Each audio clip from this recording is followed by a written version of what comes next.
Hey guys, it's Dobbo here. Now, the NRL season might be over, but that doesn't mean the fun can't stop with Ladbrokes. Now, our great friends at Ladbrokes, you go and download the Ladbrokes app.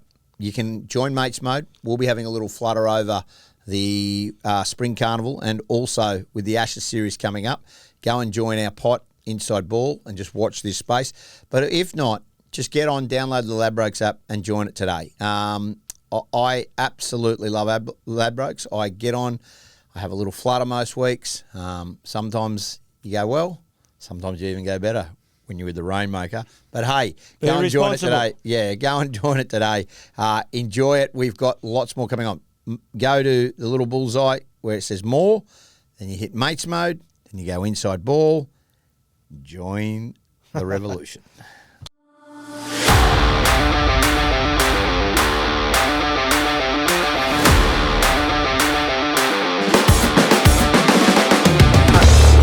Today, we have brought to you a special guest who you've wanted for a long time.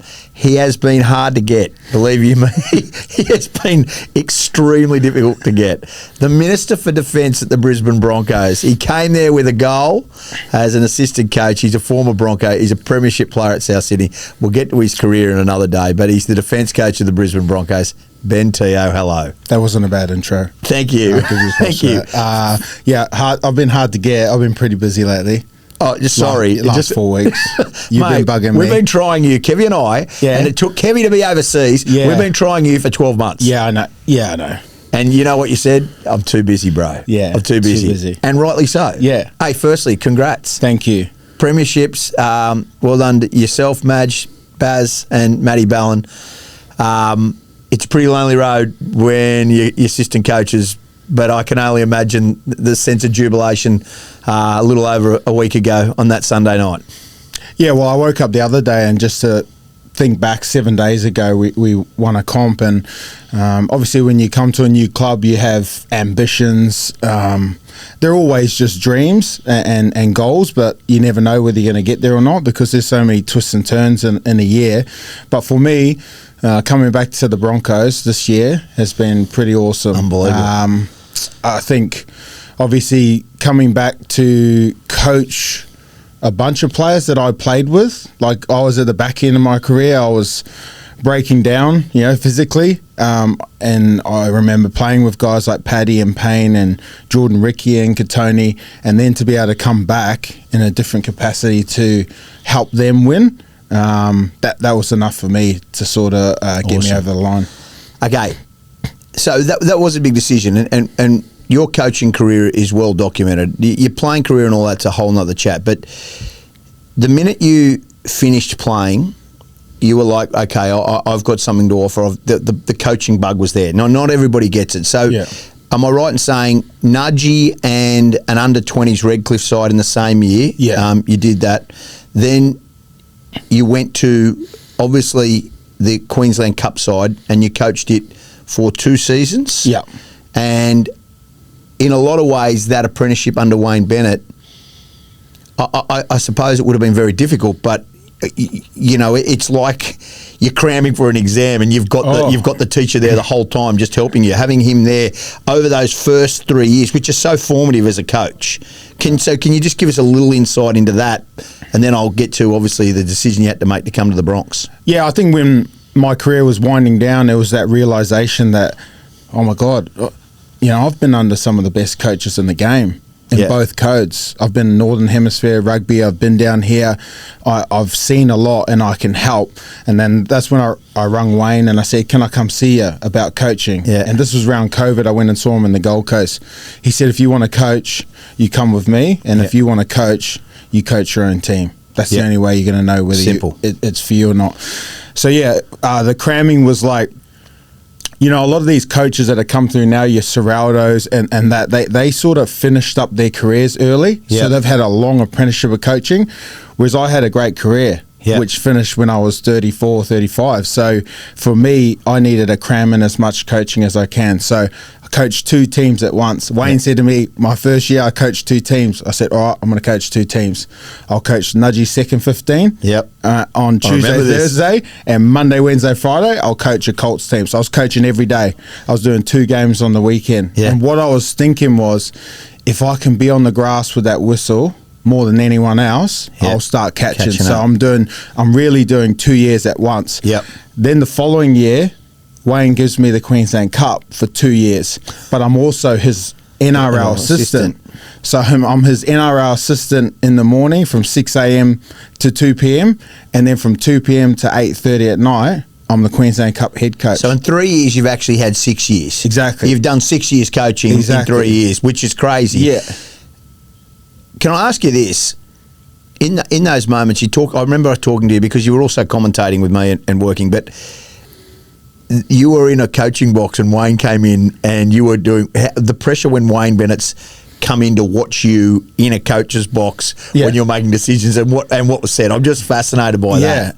Well, and it's hard to explain how good my mentorship was with him because you remember he was setting up the Dolphins. So I got to sit next to him and watch him build a club from the bottom up. And what's important. But he also didn't have a team to coach. So I'm coaching a Colts team, and he'd turn up at my training sessions sometimes on a Tuesday night or Wednesday night, watch the session, walk over to me, say, I thought you spoke well to them, Ben. Thought this drill was pretty good. I think you could have done this drill better.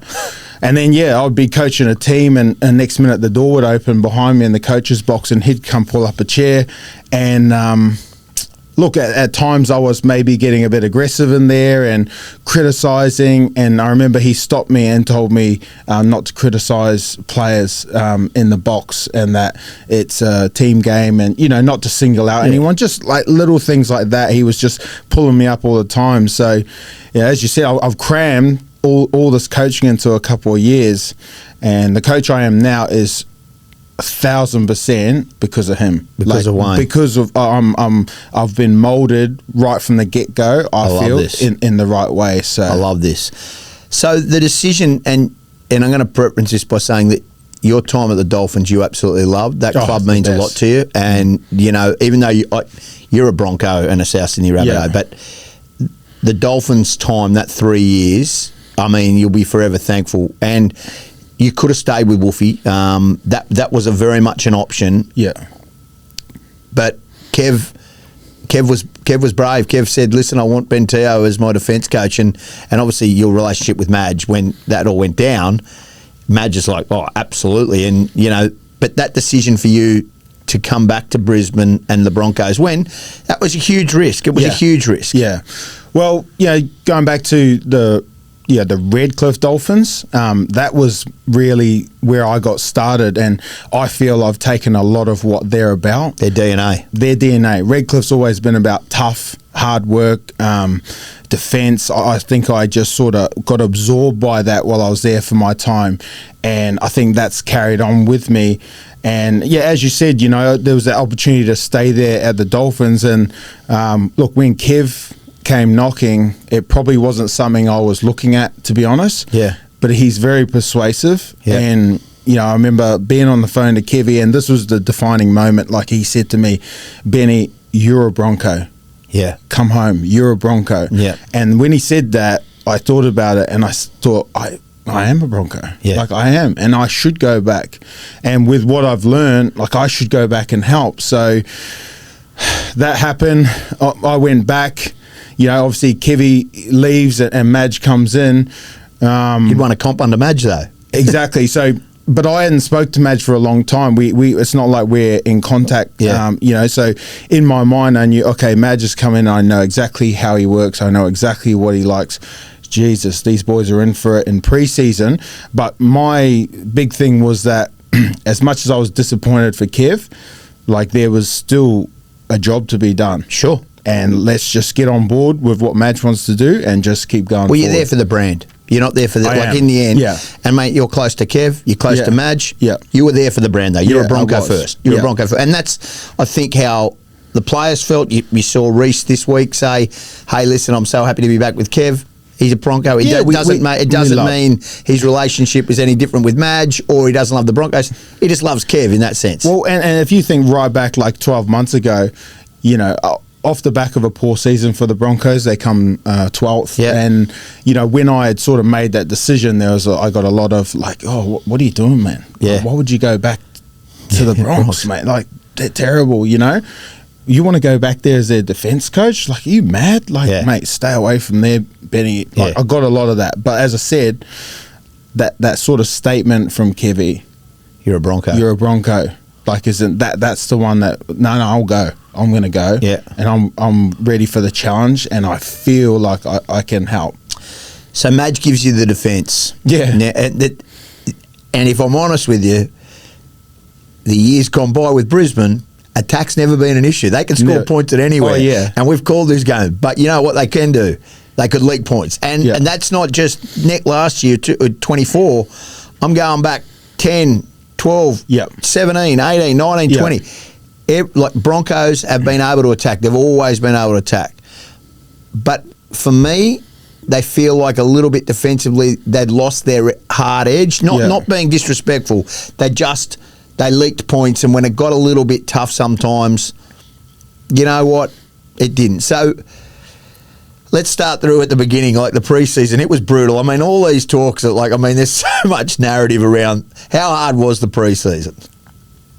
Well, yeah, like I think when Madge, when I first got there, he said to me, Benny, you're going to do defence. Yeah. You do contact, you do wrestle, you do ruck D, you do edge D. Like you're just going to own the whole thing. And the best part about that is he's a defence coach. Yeah. So he sort of sat over the top of me and sort of oversaw everything. And we sort of worked together, bounced ideas. But, you know, when I got that role, I reckon Brisbane more than any other team in the NRL has like a DNA. Like Brisbane's got this DNA. And the last time Brisbane won a competition, 19 years ago, they had a defence coach called Peter Ryan. Yeah.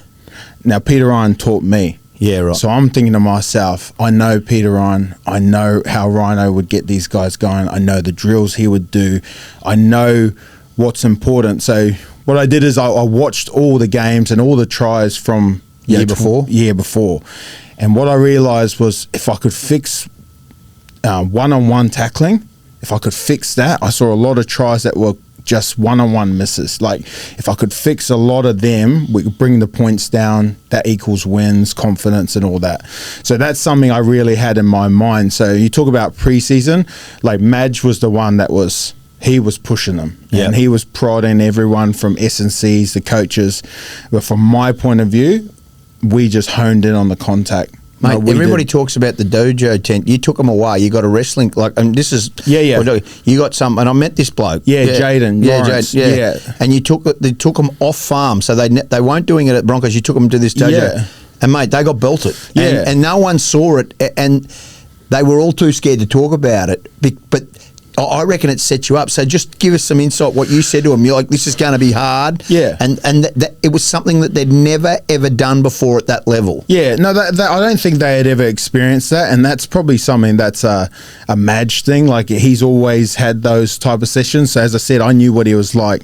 I knew what he would have wanted, but I also got my own flavour to it. So I put it all together, and we went off site to a MMA dojo, and we worked. And what I wanted to do is bring in like world-class people. So I've got a lot of my own insight into how contact looks and tackle tech, but with the wrestling and the one-on-one stuff, I wanted to bring in world-class. I brought in a guy called Jaden Lawrence. Yeah. And look, he's an Australian Olympian wrestler, one of the top wrestlers in the world.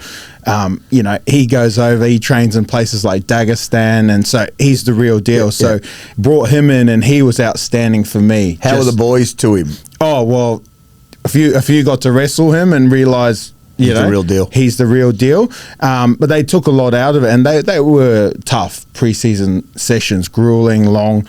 But as you said, they set you up, and I think we did the work early, and then once we got into the year, we just sort of held it together. We just do little doses here and there and to get them going. Round one, the coaching staff get together. You put 50 on the chooks. Yeah. And, mate, I think everybody's watching it going, wow. Wow. There was that bad defensive read on Toya early, but after that, it was clean. And then it was like, when you start a car and it starts the first time really well, and then the second time you start it, it coughs and splutters and it kicks. For the next, 12 weeks, it was sort of all over the shop. So, Coach, you're leaking points. I think you had a huge run of losses. What's going through your mind defensively at this time of the year? Because obviously we all know how well it turned, but you never went away from that, and it was almost like you had to go through a lot of these growing pains to get to where you got to. Yeah, I think so. No 2 seasons are the same. Like you said, you start off really well. You probably get complacent. You go down to Canberra round 2 and you got pumped. Got beat. And then it was just sort of really up and down. But, for me as a defence coach, the work had been done. It was always in them. I think it was upstairs. It was the mind and maybe a bit of pushback about a few things. And, look, there was some... a lot of stuff with Madge and the leadership group. They sorted out some things to get on the same page, and I think that's what helped it. I never doubted their work ethic, and I never doubted that they could defend, but I don't think they were in a good mindset around those rounds. Was it because it was so hard and that they weren't used to it? What do you think? Because I know you've had to have tough conversations with senior players saying, "Hey, bro, you're not doing it right." There was things within there that you weren't happy with, and I'll get to how difficult that would have been for you to have those conversations. But when the playing group goes to the coach, which it's well documented, it's not a secret, and just says, "Hey, back off," you can either go no or you can listen and change. And the club pivoted. They certainly pivoted. Yeah. Oh, they did, and that's probably a credit to Madge, really, to understand that he went hard and he pushed them and drove them and got them in a great place. But then when there was a bit of pushback, let's just say he pivoted with them, and they did it in such a way that it worked, and they got great results. And from then on, it just flowed. I think back to sort of. That Manly game at Brookvale. That was a defining moment. Yeah, that was a big game in terms of leaving that stadium that day just thinking, oh man, we're in trouble. We're in big trouble unless we really get on the same page. And after that, something happened after that. Did? Yeah. Something happened. I know the chat, but you had to have some hard conversations with players that night. We went on the piss. That's what happened. But that night. That's what happened. Yeah, you guys did. You said, let's go. Rugby league's always going to be the same. It's always about mateship. Yeah. And it's always about pressure and how you deal with it. And I think at that stage, it was kind of no matter how hard we tried, it got worse. It was a bad loss in Brookvale. But you go to the Stain. Yeah, we went to the Hotel Stain. So went to the Stain. The players had a great night out, and it sort of just took the pressure off, have a bit of a breather, and from then on, I think we lost 2 games. So we've got a lot to thank the Hotel Stain for. And it never leaked. No, it never leaked. It was a great night. Everybody, you guys had a own little section. Yeah. You got that, and it was no matter what, you were always going to do that. Yeah. Or did you say let's go? Or no, I sort of talked to Paddy Carrigan, and I just said to him, look, I think you got to get the boys together. Yes, having a drink together after a loss, I know most people would say, well, why would you go out and have a drink? That's the best time. Go out, have a drink, get together, forget about footy for 6 hours and have a beer and enjoy each other's company. And I think that was a great thing. So it wasn't something that was organised, it just happened. Yeah. And Madge was great. He just sort of saw it, let it happen. Go and do it, boys. Go do it, and then let's it's normally against his DNA as well. It's normally not what Madge would do, but he understood that it had to happen. All right, things start to turn, and a lot of it has to do with you. How did you end up? How did you end up being the blue shirt for the year? The players talk about it, but you're the defence coach. Yeah, and you're also the blue shirt, which is a masterstroke by the club because you're actually seeing it firsthand and you know how to fix it. Yeah, well, it's big shoes to fill, obviously, with Alfie, not doing it anymore. But I think it works in a couple of ways. It started in preseason. We had a trial in Burleigh, and I was up in the box, and Matty Ballon was blue shirt, and he needed a clean out on his knee. He hurt his knee. That's right. Knee, so he needed a clean out. So we reversed the roles for the last few trials, which led into round one, and we had a great result. Now, then you're not getting rid of the blue shirt. And look, at the start of the year, it wasn't something I was looking to do, but what I realised was, as a defence coach, I'm right there with them. I can speak to them like 12 times a game. I can get out there and talk, and I'm there before the game. I'm halftime. It's just sort of a lot more touch points. Now, if defensive is important to us, then that's a perfect scenario for me. And you're trying to reshape the whole mindset. So, what happens? Ben Tao, give us some insight.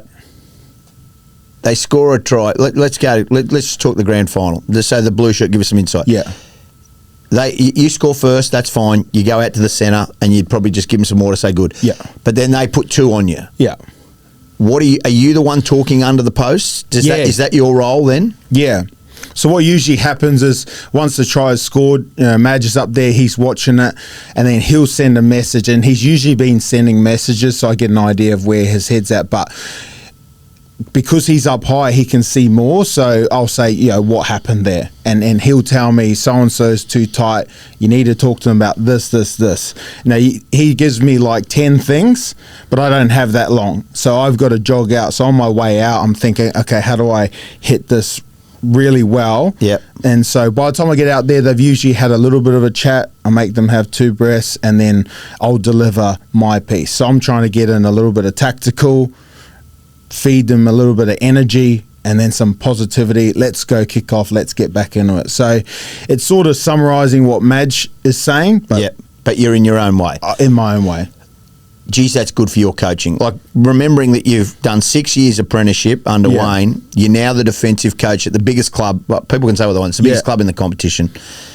And then you're dealing with, you're on the ground the whole time. You probably didn't want it to start off with, but you couldn't have asked for a better with being the blue shirt and the defensive coach, because it worked perfectly for you. Yeah, and because I'm out there and I understand where they're at. So sometimes you're running out after a team's just scored 2 tries, and you know straight away, like, the boys are stressed. It's a stressful environment. So you've got to get out there and be nice and calm. And I think some of them have enjoyed the fact that maybe it's me. Like, as I said, like I played with Reno. We won a comp together. I played in Benny Hunt's debut. Hunt, all those guys, I know them, and they know I'm not too far away. I didn't finish playing not that long ago, so you were at the top end. Like, you're no scrub. Yeah, so I can come out and deliver in a way where I don't want to add to the stress. I'm not trying to add to their stress. I'm trying to bring them back down. Clear instructions, get them nice and calm, and go from there. So I think they enjoyed that part of it. Is it hard when you can see what's going on? Like, is it hard when because I've now watched you're standing here and you're pointing, and is that hard? Well, I think, as I said, when you're out there and you're under extreme fatigue and your heart rate's through the roof and your legs are jelly, sometimes you just can't think as clearly as you want. So if I can come out there for 4 tackles and scream at you a couple real simple instructions, get you full of energy, talk to you about running hard and playing the ball, all these simple things, it becomes a little bit more automatic for you, and you can do it with a bit more purpose. So I think that's the key for me. It's like nothing crazy, just real simple, clear comms, and point them in the right direction. And like when I'm yelling, like I'm literally probably telling them something as simple as get down, play the ball, kick chase. Yeah. It'll be something as pure, as simple as that. All right, so you go on this run. Let's go to Canberra. Before I start that, and God help the Panthers blue shirt and what they've created for the blue shirts, and then all the they've got the greatest blue shirt. Yeah, but what I'm saying is, you said to me that blue shirts cop a bit of abuse now. I've never seen it till I saw it firsthand. Are you surprised by, once that fiasco happened with the Panthers and the Titans, how the blue shirts became a thing, and now it has been, like, you are public enemy number 1 with the opposition? Yeah, I'd be the most abused staff member by far. Ever since the drama with the Panthers, and they discussed it on things like 360, on Triple M, all these shows. I think the public all of a sudden became aware that there's these guys with colourful shirts running around. So I don't think anyone knows the rules, but I have 3 cards per half, and I've also got 8 interchanges which I can go on. So that's a lot of time on the field. You know, we're talking 14 times on the field legally. Now people don't know that. So every time from that day on, I'm in Newcastle, I'm in Townsville. Every time I'm on the field, some of the old people in the crowd think that I've snuck on the field and that I shouldn't be on there. So the abuse was just really ramping up. And not being rude, you've got a little bit of that in you. And so how difficult is it? Because, I mean, the Ben Teo who played, he's into it. Like if you got abused, you always. But now you're a coach, so you're a lot more measured and mature. But you're still copping. I've seen it firsthand. Vile. Oh, mate. Well, as I said, it started in Newcastle. I got abused by a lady there in Newcastle. Then in Townsville, I got abused by 2 older men, like very old. So, I give them a bit of back chat. But when I went to Canberra, mate, that was extreme. And that's when I threatened to jump in the crowd and punch a bloke. And I got held back by the NRL officials. But that one was one where it ended up turning into the sweetest win ever, because they were just abusing from the get-go. And I couldn't believe it. I was there and I looked at you and we started laughing because it was just... When Benny kicked that field goal, I turned around. They were already heading up the stairs. They were out of there. What about that game? Let's talk about that game. How do you, from a coaching... And we saw the jubilation of Madge and everybody going crazy, but... I mean, I went to Dave Donaghy and said, at least you got some players back next week. I mean, it was over. To me, it was done. You were cooked, like you were gone. And I said to Dave, I don't think... And he said, mate, his exact words were, don't write this team off yet. You don't know what they could do. And next thing you know, Walsh scores. Next thing you know, it's just... Can you talk us through that game and what you had to go through from a coaching perspective and how it set you up for Penrith and then obviously Melbourne? Yeah, I mean, it's crazy to think about it now in terms of the whole final series. Like, it was nuts. But I think the only thing I can remember about the Raiders game was obviously Reece going off. And once he went off, I remember him walking through the tunnel, and I knew he was going to come back with a lot of energy, because he's going to sit in the bin, he's going to stew on everything. I remember saying to him, you're going to make him pay. Like, when you come back, you make him pay. And when he come out, he had that much energy. He just wanted the ball, and he was creating things. We were getting our way back into the game. But, that pivotal moment, like the Zach Hoskins attack on the leg. It is a penalty every day of the week. It is, but you just unfair, think to yourself. I know, but it is a penalty. And I said this the other day, geez, they were unlucky, Canberra. And a bloke said to me, when have they never given that a penalty all year? And I said, they haven't. It's a penalty. It's a penalty. And so that ties the game. And then after that, you guys go through to a prelim. And I'm sitting there too. I think the game's over too. Like when Reece is about to go for that kick and if it's not going to go in, it's over, and we get the penalty in front. But probably your mind starts thinking to, okay, what's next week look like? How are we going to sort of get them going again, get the energy going again? But in the end, I think with the win there, it just started snowballing our momentum. How did you guys, as a coaching staff, get to the point with the club that they learnt how to grind out? Was it the preseason? Because we know it. Brisbane, they were great front runners, but the knock on them within the NRL was if they get behind, they're gone. And that's fair. You would have heard it. And we saw it against Penrith earlier that year. They go out and we saw them get mowed down a few times. Something happened against Cronulla. I thought, when you guys beat Cronulla, you came from behind to beat Cronulla, and you also did it against the Dolphins in that second. And the Doggies. And the Doggies down there. Yeah, Doggies down there. And so that... But how did you get that? Did that just happen, or what causes that? To be honest, I'm not sure, because it's not really the way that anyone wants to coach. Like I'm sure Madge would say, it's not how he wants to see it done, where a team gets out to a lead and then you run them down. Like, because eventually that's going to run out. Your luck's going to run out. But it's sort of become the way that they they did things really. Yeah. Like sometimes we would get off to, if I was summarise our season, it's, get out to a good start, they come back, they get ahead, and it's almost like once they get ahead quite far, You guys go bang. the shackles come off, they play free attack, they mow it down, they can find points. Then when you get in front, and this is where I was proud of them, is like usually those last 20 to 15 minutes, we could shut down a win. Like we could protect the lead Yeah. and stop a team coming back. But that's sort of that was the DNA of this team. Is find points and then right at the death, defend them. Yeah. Yeah, And they did that. And that's kind of how everything really played out. Let's get to grand final day. Penrith, they beat Penrith, and that was an unbelievable game. You ever seen Suncorp like Penrith, like in that prelim? No. That I've never seen it. Well, the last round, Melbourne was probably it rocked. Yeah, that was where it was rocking, and I was like, well, I haven't really heard this place like that. And then Penrith was just a different level. Right. Like, I can't even imagine as a player, because I'm standing out there with them, and I'm probably get to take it in. Like I get to look around and listen, but for them, I can't even imagine how much energy they would have got off those fans. It was ludicrous. It's the biggest club. People can say what they want. Yeah. Something's different at Brisbane.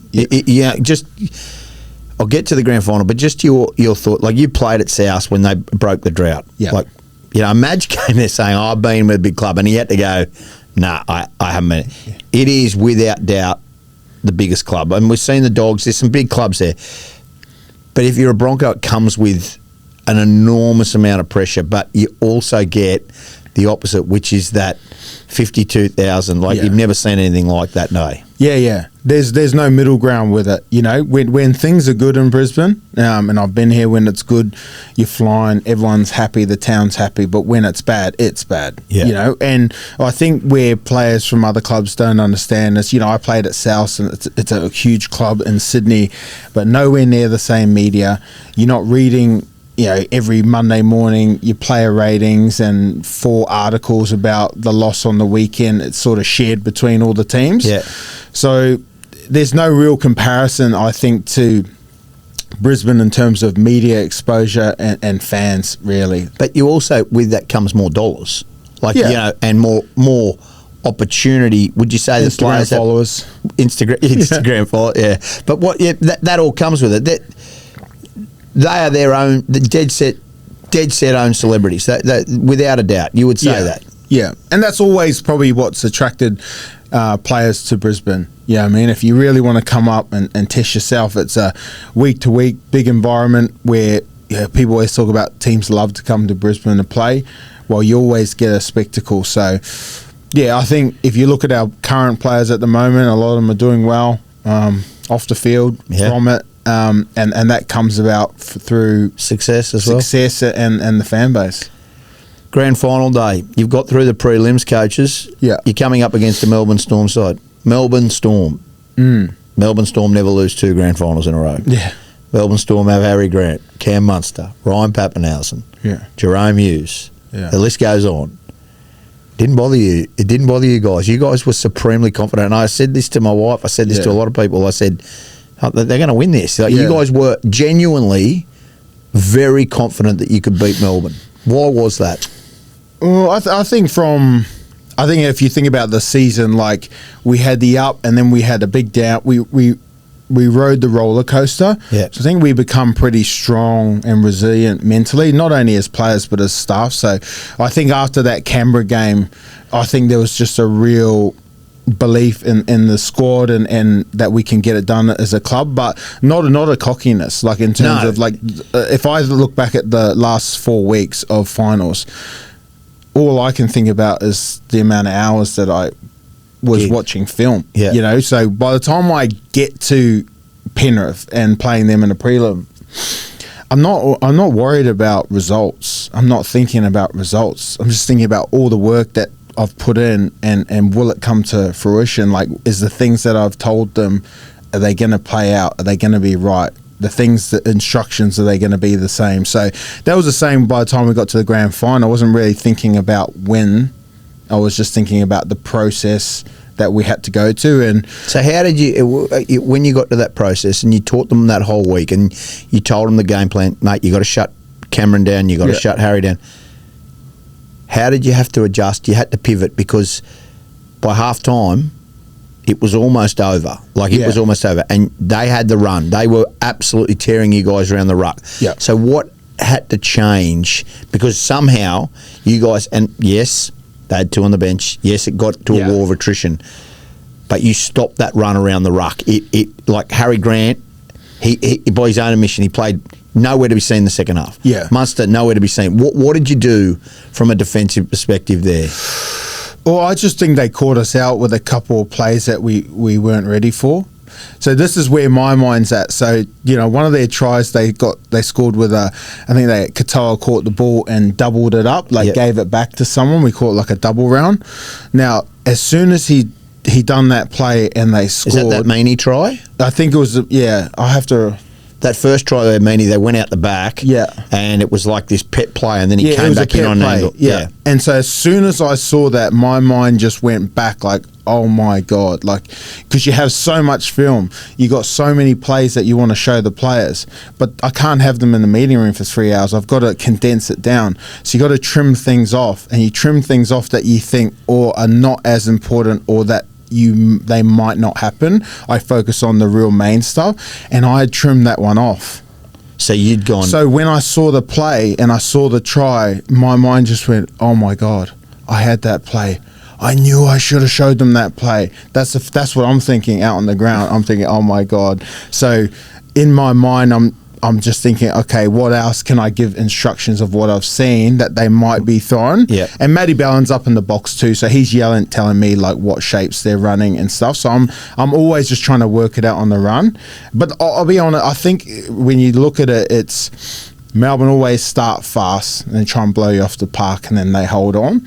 And I thought Madge did a great job throughout that final series of sort of letting the boys understand what's coming and to be able to absorb it. So they knew Melbourne were going to come and try and They knew they were coming fast. They knew, and that it's happened, and we knew, and then we'll deal with it, and then now we're going to put our game. We're going to put our game on now. So that's probably where he did a great job. Were you aware that there was only 2 left on the bench, and were you guys aware at halftime? Well, that was, Did you talk about that at halftime? Well, the players were talking about it on the field. Yeah, right. Yeah, Paddy Carrigan was talking about that, the fact that they're down 2 guys, so let's grind. Let's hang here, and it's going to hurt them. It is going to hurt them, the interchange, you know?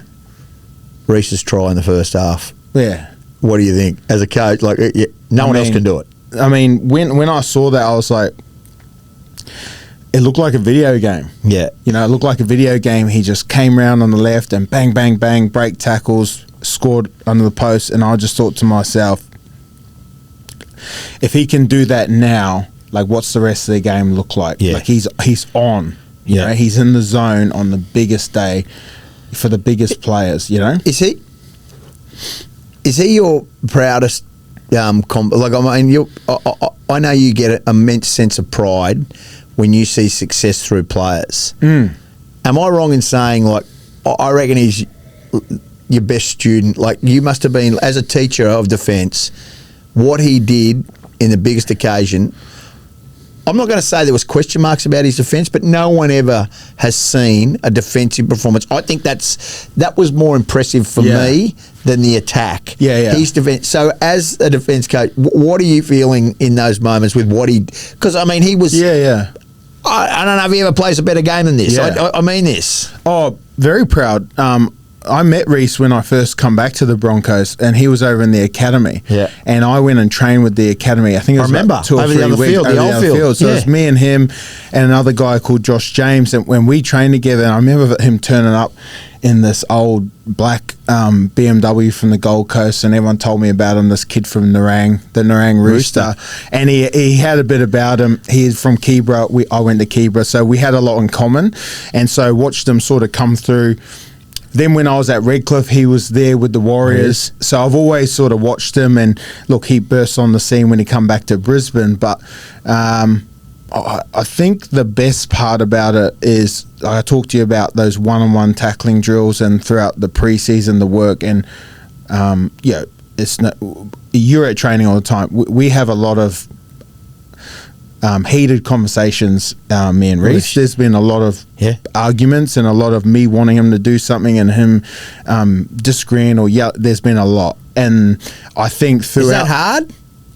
It is, but it is my job to tell him when he's not doing something. And he's worked really hard on busting his ass behind the back of the line to save. I always talk to him about saving tries, get to the corner, save tries. And I think, throughout doing that throughout the year and all our goal line defense, watching the last sort of 10 minutes play out, like watching him run down Pappenhausen and watching him make that tackle on Pap. I just thought to myself, that's why you do the reps. But I think in the background, I was doing my part with that, but then over top is Madge.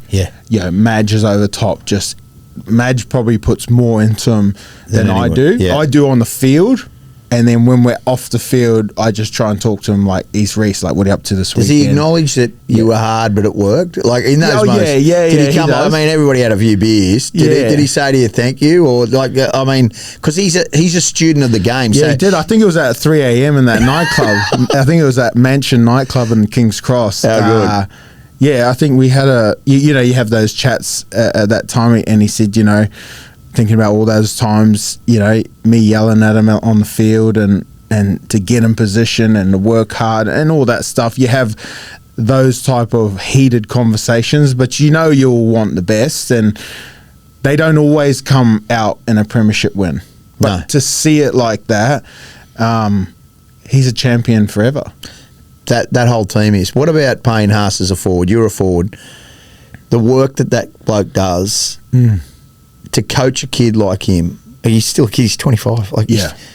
I mean, he's 25. Yeah. 6 Paul Morgan medal winner. It's just. Have you seen anybody of his caliber? Nah. And he's got a tattoo that says, one of one. He is I've been around the world. I mean, I've been in both codes. I've played in all the best teams and seen everyone up close. There's no one like him. There's never been anyone that's as big, fast, agile with that engine. Like, no one's got the endurance that he's got. So, what he does, we've almost got to that point, though, where it's become a bit normal for us. But I think what was probably special about him this year, more so, is the way he led and that everyone followed. Yeah. That's probably when you're getting to that different part, because Payne was always the young guy who was just magnificent. But now when you get to the point where Payne's leading and everyone's following, like that makes everyone else better. For you as a coach, you get that done, and you're being heralded by the players, and I understand that you're a collective. Madge is the leader, Matty, Trent, yourself. But I feel like, as an assistant, that you want your own team at some point. And so, the apprenticeship is hard, but gee whiz, it does a lot for you to be in these environments because of the outside challenges when that next step comes. Like, you are going to coach an NRL team at some point. And it won't be a Brisbane, but who knows where it's going to be at some point. But for now, you're focused on Brisbane. When that next step comes, what do you take from a year like this year to go into a head coaching role? Because it's hard. You can get, and I mean, I read Madge, Bomber wrote these article in the paper that Madge is like, well, we're on to next year. That's it. Like, it was a week. Yeah. And is that how your mindset is? Have you watched the premiership or how does that happen? No, I haven't watched the game. But do you wash it? When do you wash the premiership and start focusing on 26? I don't feel like I need to wash it, As I said, what's good about our coaching staff, and especially, like I said, me and Madge, I've known him for a long time. Yeah. We've won together there at South, and now we've won again as coaching colleagues. But we're total different personalities, total different. So he might be, I'm on next job, right? But I'm different. I'm happy to just be in this moment and just enjoy it. Not saying that I don't want to work hard, because November rolls around. You're gone. We're going to be running hills and we're going to be rested. We're going to do all the work, but I don't need to flush it away. Yep. You know, I'm good to just sit in it for at least till January. Like, you know what I mean? At least till the next season. I don't do all this hard work to just be like 1 week, see ya. No, I don't. I want to sit in it and be proud of it, but just keep working, because we all want to chase it again, and we move on too fast sometimes. Yeah. We talk about, you know, next job. Well, what about just being present in where we're at now? I love that Renault was the first bloke. He went for the whole week on the drink. He went the longest out of everybody. And I spoke to him the other day, and he said, well, mate, all these other young blokes, they don't do it. They had 1 or 2 nights. He's like, I'm savouring every moment of it. He went out, he's old school. It's old school. And that's good. Like Renault had to get out there and lead the way on the drink, because he didn't do it on the field that day, did he? Like, say, you know, you got to contribute somewhere. You know, he got carried off with cramp, and then he had to sort of he reckons he had that injury. You guys were managing that injury, the car, like in all seriousness. That was the best way. Kept saying, he managed that car for 2 weeks prior to it. It was there. Even in warm-up, you guys were like, it was Dickie the whole time. So at some point, you knew it was a chance of going. I think for all the players and all the staff, knew where everyone knows where everyone's body's at, and you think to yourself, like, there's going to be a time here where maybe Renault's going to go, and it happened. Just move on. His job was done, mate. The boys went to a whole nother level. Going back to you, how is it? Not frustrating. That's the wrong word. When you know you want that you coach, but you got to do this apprenticeship. And I look at this and go, well, you're doing an apprenticeship. But like, when you talk about it, you literally did 6 years and 3 years. You've now done a premier. Is it hard because or is it very much like, no, I'm just going to focus on my job, waiting game, the right people will see it. You know, there's clubs that, like, I mean, you're being talked about in the papers. I mean, that's just and it's and you're not one of these guys. You don't get into bed with different people, so it's not you're like, this is who I am. I'm not going to go and play agendas. I am who I am. I'm not going to leak. I'm not doing that. That's who I am, and I reckon that's the right way to go. But how hard is it when you're seeing all these people get thrown up and it's not you at the moment? Yeah, I think all coaches probably sit back and see a lot of names being thrown up in the media. And as you said, if you're not playing those games, if you don't have an agent that's pushing you, sometimes you can sit back and think, well, kick rocks. Yeah, do I need to change my approach? But I still think, as I said, I don't feel anyone's had a better apprenticeship than me.